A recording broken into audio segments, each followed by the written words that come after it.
Selamat datang di SDIT Bina Insan Keragilan. Perkenalkan, nama saya Wahyuni Julianti. Saya bertugas di SDIT Bina Insan Keragilan. Saat ini saya memegang mata pelajaran matematika untuk kelas 4, 5, dan 6. Pada kesempatan kali ini, saya akan melaksanakan pembelajaran matematika berdiferensiasi. Pembelajaran berdiferensiasi adalah pembelajaran yang memberikan keleluasaan pada siswa untuk meningkatkan potensi pada dirinya berdasarkan kesiapan belajar, minat, atau profil belajar siswa. Di mana pembelajaran berdiferensiasi tidak hanya berfokus pada hasil, tetapi juga pada proses dan materi yang disampaikan. Pada pembelajaran kali ini, saya mengkreasikan pembelajaran sesuai dengan kesiapan belajar siswa dan gaya belajar siswa. Pembelajaran diferensiasi yang saya terapkan yaitu pada proses dan konten belajar.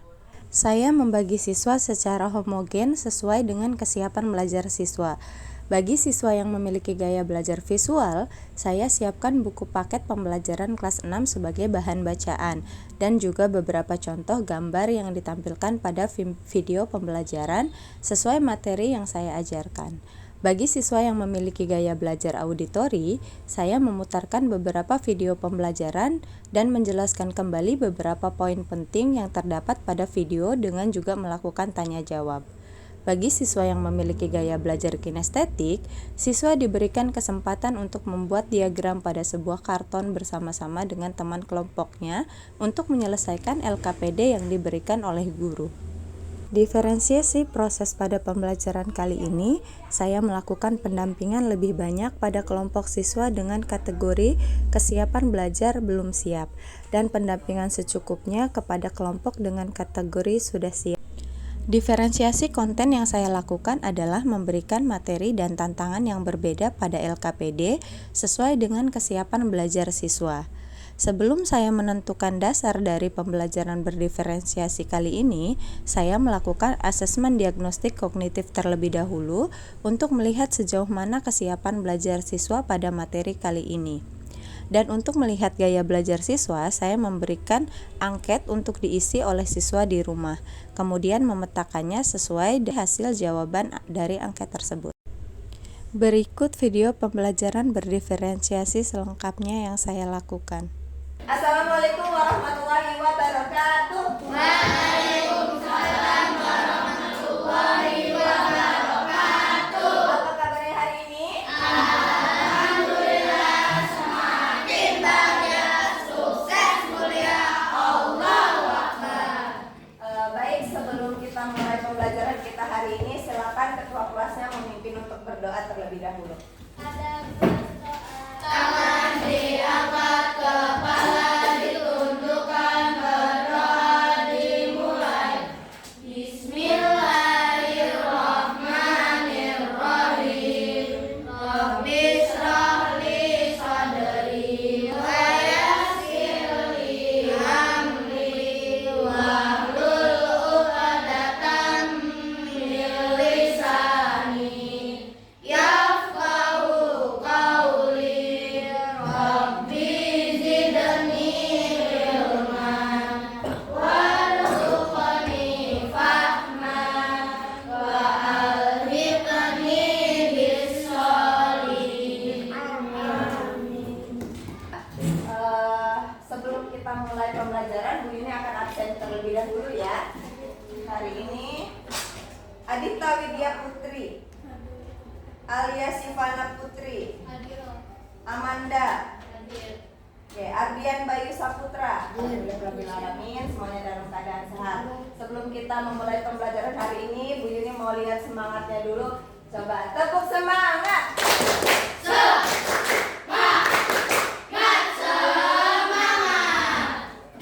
Menyanyikan lagu nasional dulu hari ini dengan judul Garuda Pancasila, dipimpin oleh Ananda Aruna. Yang lain persilakan berdiri. 2, 3.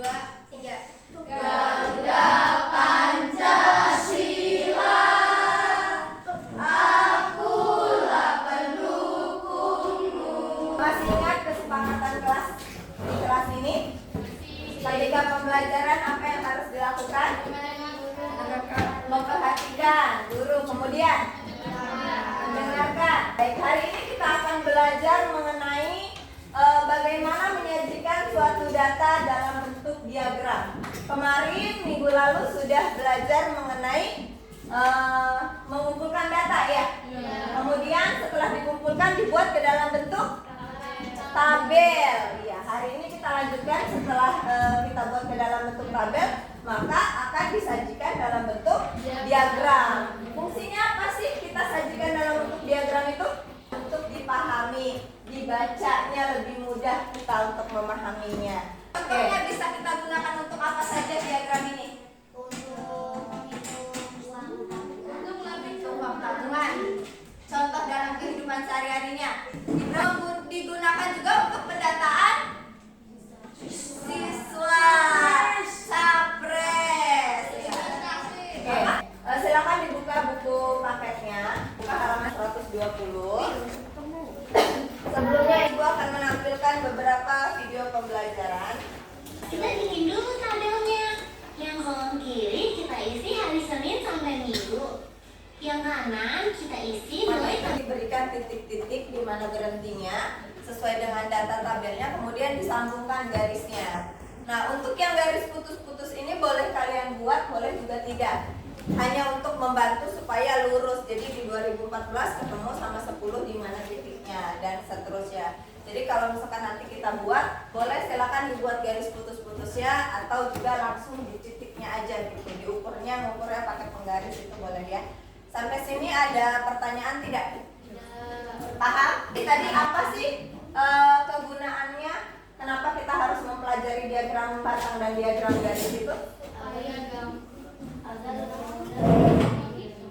Iya, supaya lebih mudah menghitung, melihat datanya. Tadi digunakan di mana saja sih diagram garis atau diagram batang yang pernah kalian lihat? Yang pernah kalian lihat? Di keuangan. Investasi udah bukan. Iya, kemarin yang baru saja suka muncul ya, data pemilihan capres. Kalau kalian lihat mungkin di YouTube, di TV atau di potongan-potongan video reels atau TikTok, itu kan ada ya diagram batang yang menunjukkan seberapa persen pemilih yang memilih calon presiden atau anggota dewan kita. Kelompok, jadi silakan mejanya disesuaikan dengan kelompoknya masing-masing, diatur. Berikan data yang berbeda, jadi datanya beda-beda antara satu kelompok dengan kelompok yang lainnya. Tugas kalian adalah menyajikan dalam bentuk yang diminta dari data tersebut ya, dari ada di situ perintahnya.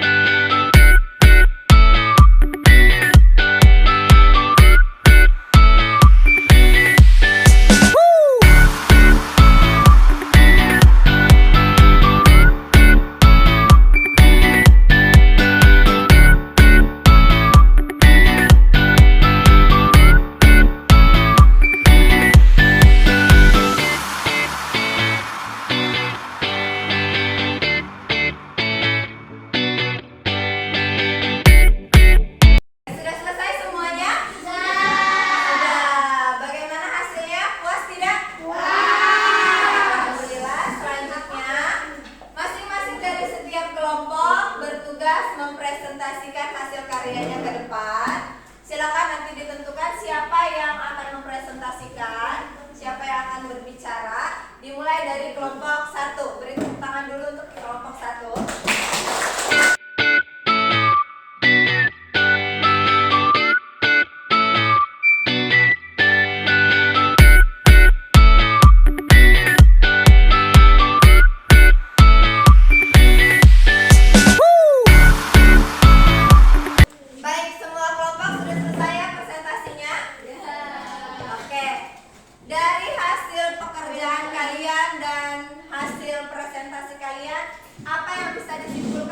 Pembelajaran kita hari ini dapat menyimpulkan data, meningkatkan kerjasama antara perasaannya.